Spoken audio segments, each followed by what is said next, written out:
you don't know him, then you apparently haven't been in Rotary very much. So, come on up, Dennis. Thank you. So am I mic'd up? You're mic'd up for the video, but not necessarily for the room. Okay. Can everybody hear me? I can speak pretty loud. So, no? Okay. So about a month ago, I left and went to Kenya. Now, a couple of days before that, Glenn and Joe left and went to Zambia. They were on a Rotary mission trip with, I think, 50 Rotarians that were over there from 5 countries. Our trips were completely different. They went with a big group. I went by myself. They knew a lot of people when they went. I really didn't know anyone. Actually, when I went, several years ago, I had met a Rotarian from Kenya, from Mombasa. And we've been Facebook friends. And I think it was April. She sent me a message and told me about a project their club was doing and asked whether my club might be interested in helping out financially. So I just passed it off to Jeff Clark. He took it to the board. I think July, the board voted to approve $500, which got sent over there.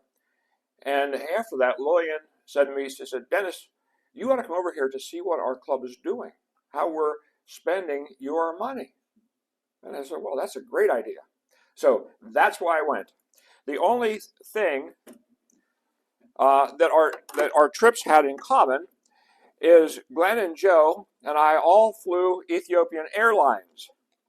Now, I think I fared a little better than Glenn because I'm on this plane. I had all 3 seats to myself. So I can put the armrests up and I can lay down on a long, long flight from Dallas to Ethiopia. That's pretty much the only thing that we had in common. So I want to share, so the picture on the left, that's leaving Dulles, leaving Washington, D.C. The picture on the right is when I get to my room in Mombasa. Glenn, does that look like your room? No. Okay, after I took a shower and got cleaned up, I went down to the restaurant, had a good steak dinner, and discovered Whitecap Lager. Here's where I stayed. Glenn, does that look familiar? Here's where I stayed. Okay. Now you really need to remember what this looks like, because we're going to get some pictures that don't quite look like this. The picture on the left is the restaurant at this hotel. On the far wall, it's 2 stories up, so they've got windows. The monkeys do climb in the windows once in a while when they're open. But on this side, it's open to the courtyard. So it's, open, all the time. My very first buffet breakfast is on the right, and I had liver and onions and peppers, and I love liver, so that was wonderful. I'm just going to go through some photos really quick of food. Here's some food that I had when I was there. On the left, an English breakfast that I had at another restaurant. Lots of great meat, lots and lots and lots of rice, but I love rice. You can see a picture on the left. That was at one of the Rotary meetings that I attended. And you can see in the back I'm drinking Coke from a glass Coke bottle. They're all glass Coke bottles over there. On the right, does anybody know what that is? That's onion rings. Here I am at my absolutely favorite restaurant. I went there a couple times for breakfast. You can see my cappuccino, and that's not orange juice, that's mango juice, which is much, much better than orange juice. And you can see this day I wore my Mooduk Hawaiian shirt all day, because this was a free day that I had. I wasn't doing any Rotary. And the picture on the right, I'm at the bar at the restaurant or the hotel where I stayed, and they have an outside bar, and there's no inside bar. It's outside. Here are pictures of some of the road that I traveled on to get to some of the very remote areas outside of Mombasa. The picture on the left is actually in Mombasa, and you can see the water running across the street.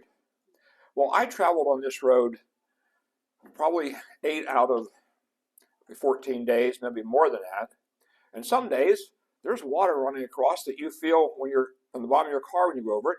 And there's some days it's bone dry. I don't know why. Picture on the right, they're building a new road. But the road that I'm on looks just like that, except we have potholes in mine. But I'm in the same mud as you see there on that day. Some of the transportation. So they have what they call tuk-tuks over there.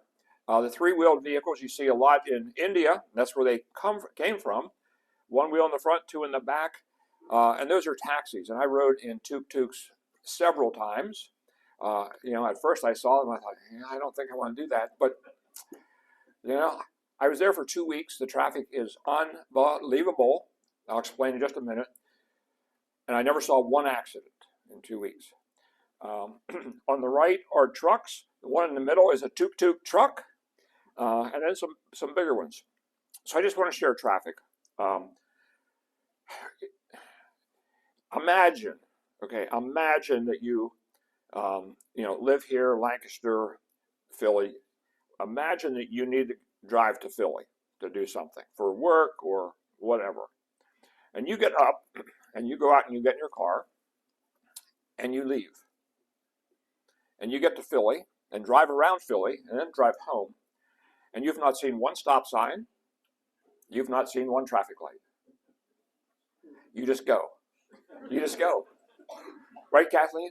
You just go. And in 2 weeks, I didn't see one accident. But boy, there are a lot of cars and tuk-tuks over there, and some small motorcycles. So one of the days, this was one of the Rotary projects I went along, and this is out in one of these very, very remote areas. So this Rotary Club that we sent our $500 to, they have several projects I'm going to share with you. And the projects are all out in these remote communities, most with no electricity, most with no clean water. So one day we're out, and there was a presentation going on. I'm standing at the entrance to the building where it's going to happen. Pictures are across the street, and those are stores across the street. So there's four of us, and everybody was thirsty. So another gentleman and I walked over, and I bought 4 bottles of water at this grocery store on the left. That's the grocery store. So you can't get in touch anything. You can see what's there. You tell them what you want. Now, I bought 4 bottles of water. We got bottles of water here. Well, the bottles I bought were, I knew, twice that size. 4 bottles of water cost me $1.31. To the right of the grocery store is a restaurant. And if you'd like, you can order fish heads or fish tails at the restaurant. This was one of the first days I was there. Lily, and you can see her in the top picture on the left, the bottom on the left. She's working with a very remote, very rural community that really has nothing. And what she does is she helps to try to bring everyone in the community together and tries to get everyone working together. So on those photos, that's at a school, and pretty much all the schools are gated. Pretty much everything's gated.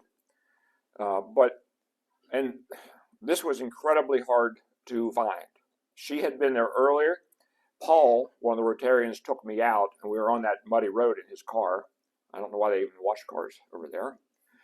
But we're driving on paths. They're not even roads anymore, through these building structures. And finally, we find this place. Lillian is working with this community, and the idea is, don't just work with the school, the teachers, the leaders. Bring everybody in the community together so that everyone is working for common good for the whole community. So that's part of what they do, one of their programs. Lillian introduced me as a Rotarian. She talked a little bit about Rotary, and then asked me to talk some more about Rotary. After that, we went to their Rotary Club, they had a club assembly on a Saturday afternoon. Imagine. Saturday afternoon, they all get together for club assembly. The interesting thing to me was they didn't want me involved in their club assembly. Only members of their club. So I sat at the bar and had a white cap while they had their meeting. However, this club is very, very, very, very similar to ours. Now, I visited some others that are very dull and boring, like some that you've seen, but this club is so much like our club. This was after their meeting, their club assembly, social time. We ate, we drank, we had a whole lot of fun. Let me see. Oh, yeah. You can see in these pictures, everybody's just having, a great time. Here was another Rotary Club that I visited one day. On the left is on the left's the president. I'm giving him our Rotary banner. In the middle was my lunch, which was delicious. On the right is a retired doctor, and I told him about the mission, the Rotary mission we're going to do in Ghana, and he said he would be very pleased if he could come and join us on that mission. When I left that meeting, here's a bunch of turtles. They're just like a stone wall, a big, big, big area. There must have been 30 of these turtles walking around in there. The Rotarian that drove me is on the right, Bonnie, and he spells it B-O-N-N-I-E. That's how people pronounce it. It's actually B-O-N-Y-I. But he drove me several times because he's a truck salesman, commission only. So, he can come and go as he pleases. So he was one of the Rotarians that drove me around. That's in the showroom. Here on the left is the showroom. He sells trucks that are 1 ton up to big, big trucks. And on the right is his desk. There's not much on it. After that was over, I get back to my hotel. I'm sitting at the outside bar, enjoying a cigar and drink in the beautiful weather. Here's photos from that outside bar across the river. Just absolutely beautiful. Oh, Yusuf. So I'm wearing my red Rotary logo shirt, and I'm walking there. Yusuf works at the hotel. He sees me, and he says, "Rotary." I said, "Yeah." He says, "I'm in Rotaract." So connection with people, and he was customer service. He was supposed to take care of anybody's needs. I want to tell you, when he knew that I was in Rotary, every time he saw me from a distance, he made sure he got over and said, "Can I do anything for you? Do you need anything? Let me know how I can help." Every time. So Rotary makes connections everywhere. Here I was at another club exchange, giving a banner to their club president and their members. That was the food I had for that lunch. They do makeup cards.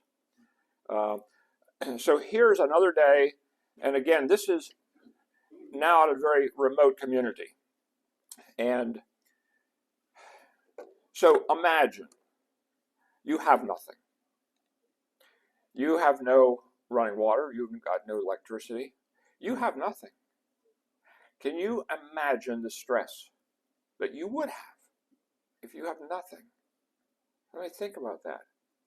So this day, they're going over a module on domestic violence. Because when there's stress, there's domestic violence. Men and women aren't getting along, aren't agreeing. And the reason this is put together is not as much for them. It was put together because domestic violence impacts children. And we need to help do things and take care of children to make their lives better. But at this meeting, there were probably around 35 people. I think there were 4 men there, the rest were women. At least 6 of the women were carrying infants with them. But that session was an hour and a half long, strictly in Swahili. But there was a guy sitting beside me that interpreted once in a while. And just, even though it was in Swahili, just watching the interaction, watching the discussion all over the room, everybody participating, it was just very interesting seeing all that happen. before we left, I thought, before we drive an hour back, I probably ought to go to the restroom. Well, it's washrooms over there, so I said something to Lillian. So she had this one man take me to the washroom. I did use the urinal on the left. Fortunately, I didn't need to use the toilet in the middle. On the right is a building, in that area. Here I am back in another Rotary Club. This is the club that hosted me. On the left, the vice president. On the right, the president of that club. They asked me to speak at their meeting. So they asked me just to speak about Rotary and my experience. Before the meeting started, there were some people there. We took this picture on the left. They wanted to get a picture with me. And you're going to see that picture in just another minute. But I just spoke about some of my Rotary experience and try to not to speak too long. This is important. So after that picture was taken, but before the meeting started, I have a cousin that sends me a text, and he asks me a question. I respond to his question, and I tell him I'm in Kenya. Here's the rest of our text. Kenya, wow, you have had tremendous experiences from your Rotary involvement. Enjoy. I said, I have had great experiences. I'm not done. Singapore in May. He said, good for you. So then I sent him that picture. I said, I'm the one in the middle. He said, it was helpful that you pointed that out. If more of us traveled or sat down or stood up with people from different countries and cultures, we could solve a lot of problems. Good work you and Rotary are doing. Bravo. I shared this with that Rotary Club because to me, this is so important. And many of you have heard me say before, you need to leave your Rotary Club and discover Rotary. And there's a lot of people in here that have done that. I mean, Glenn has done it, and Ken's been on a number of Rotary mission trips. Just going to international conventions, you need to discover Rotary outside your club to really understand. Right, Kathleen? And then their Rotary Grace, they recited the four-way test. They recited this Rotary Grace at the meeting. Again, after the meeting's over, it's time for lots of fun and social, and everyone wanted pictures. Unfortunately, the picture on the left, you can see the lights really were not at a good position. That's the best group picture I could get out of a bunch that I took, or that someone took. On the left is my goat that I had for dinner. That goat was delicious. First time I had goat. And again, lots of rice. Again, on the right, there was their vice president.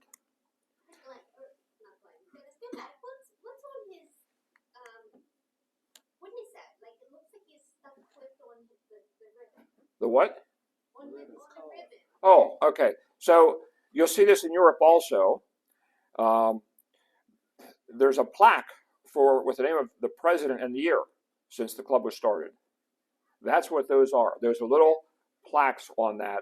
So there's one per club, not everybody walks Oh, no, one per club. Yeah, right. No. Well, so the president had one, the vice president had one. I think those are the only two. So again, we're out in a rural area again. You can see the butcher shop on the left. On the right, another grocery store. I'm following Lillian now. What's happening now is part of their programs help students to be able to stay in school. Because if you don't pay, you don't go to school over there. And so what they do in their programs, they find students who have ability, who are smart, have ability to learn, but don't have the resources to be able to continue to school. So this day, I'm following Lillian. I think Paul was our driver that day. And so you drive as far as you can, then you get out and you just follow the paths to their homes. So I'm following Lillian. On the right is where they can get water. They can go there, there's a pipe, and they can get clean water for drinking. Again, just following Lillian. On the right, there's a goat tied up somebody has. Now we're doing student visits. We're doing home visits. So they provide money so this student can go to school. And that's wonderful. But it doesn't stop there. They do home visits to every one of these students and I forget how often, but I'm going to guess probably every other month. But when we get there, so you can see on the left is a student, then Lillian, then Paul, then the student's father. No mother, just the father and the daughter. And Lillian is, the reason they do the home visits is they want to know, how are things at home? Is there anything going on at home that's going to impact, that's going to hurt your education? Is there something else you need? Do you need a tutor? So she'll ask to see report cards, and on the report cards there'll be grades, A through whatever, and there will also be comments from the teacher. I think it was this girl, one of the comments was she's doing well, but I know she can do better. So Lillian reads that, and she's giving support. So is Paul, giving support to this young lady. So it's not just giving them money. They follow them. They do these home visits, and then after I left, there was a day where Lillian is out and has some office somewhere in these communities, and every one of those students must come and see her and check in with her. I think she had 20-some students that came that day. So they do more than give money for education. They're there to follow, to see what's missing, what you need, to mentor, to help you along the way. So the picture on the right is Lillian, the student, myself, and her father. Oh, here on the left is a shop for rent. If you'd like to open a shop, on the right is a beauty salon with somebody laying on the floor, and you can see they take their shoes off before they go into the beauty salon. Here we're visiting another student. This young man was very, very impressive. So it's Lillian, the young man, his teacher, on those three. On the picture on the right, so this is a student, I'm guessing 15, 16, and his mother, just the two of them. They have 2 chairs. Lillian got the plastic chair with the right arm missing. They gave me the good chair. You see that wooden chair in the foreground on the right picture? They gave me the good chair. Well, I have to tell you, every time I moved, I thought it was going to collapse underneath me. So this young man, again, they have nothing. And Lillian asked him about school and about grades. She always asked them also, and she did it for my benefit. What was life like before you could go to school again? Every one of them said, life was hard. I thought life was hard when I was in school. For them, life was hard. When they got to go back to school, things got better for them. So this young man, he really has nothing. So Lillian asked him, what do you want to do with your life? He wants to be an engineer. Lillian said, well, why do you want to be an engineer? He says, I want to design a car that runs on one wheel and balances itself. Now, how does someone who has nothing, where do they come up with that idea, that vision? I mean, this young man was very impressive. His mother has very severe mental limitations, very severe. When we left, Lillian said she was good today. She talked a little bit. Now, remember, it's the mother and this boy. That's it. Lillian said most of the times when she does the home visit with this young man, the mother has no idea what's going on. It's the mother and this young man.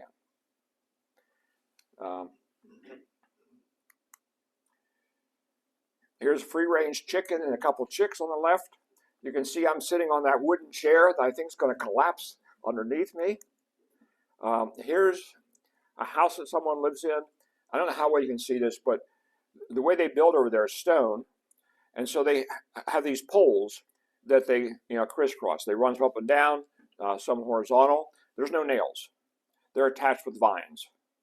Okay, when they come together, they're attached with vines. On the right's a quarry where they're getting stone for the buildings.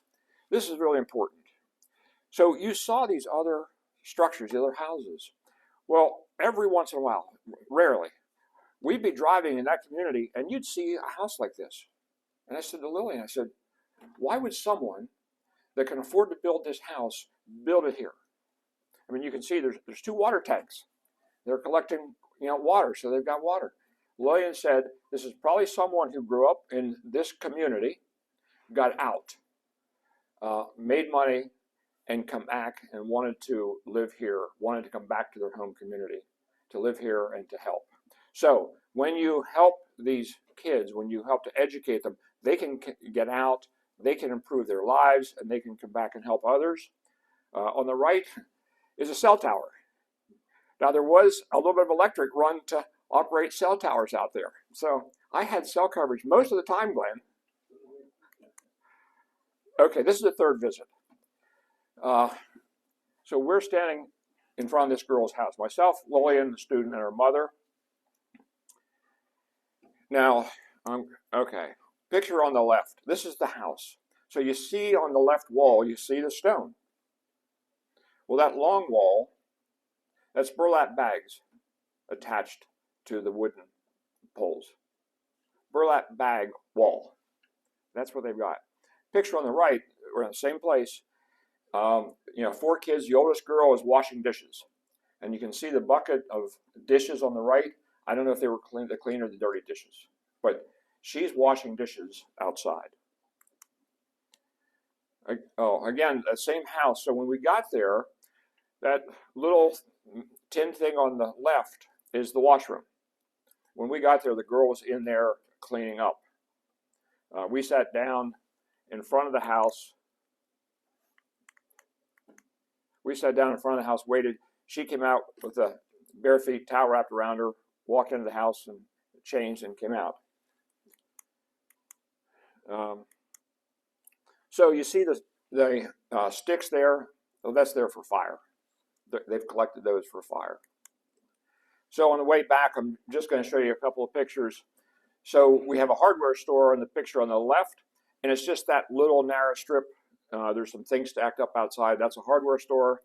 The next picture in the middle, one of those units in the bottom is a pharmacy.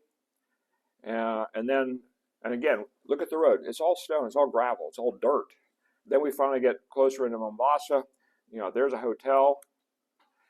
I said this Rotary Club is a lot like ours. They like to have fun. They do a lot of good. They are 30 members. They do incredible work. So on the left, the second Monday I was there, Kenya Rotary had a tree planting day where they asked every Rotary Club in Kenya to plant trees that Monday. And I was going to go along, but I wasn't feeling 100%, so I didn't. But I got this picture in the middle. You can see this Rotarian walking through the mud. I actually had the video watching him walk through the mud, and then some young lady comes running through the mud behind him. Ralph, the one on the right is for you. Ralph likes 5Ks. Well, this is the President's Run, 10K. They don't run 5Ks over there. They run 10Ks over there. But in Kenya, they're known for running. And let me see. I forget what the cause was here, but it's a Rotary cause of some. I think this was for education. On the left was a couple Saturdays ago, might have been last Saturday. They had this free medical clinic. There were 3 Rotary clubs and a Rotaract club went together and put this on. Ralph, that one on the right, that one's really for you, because there's a Rotaract club over there giving salsa lessons. And I know Ralph likes to dance. So,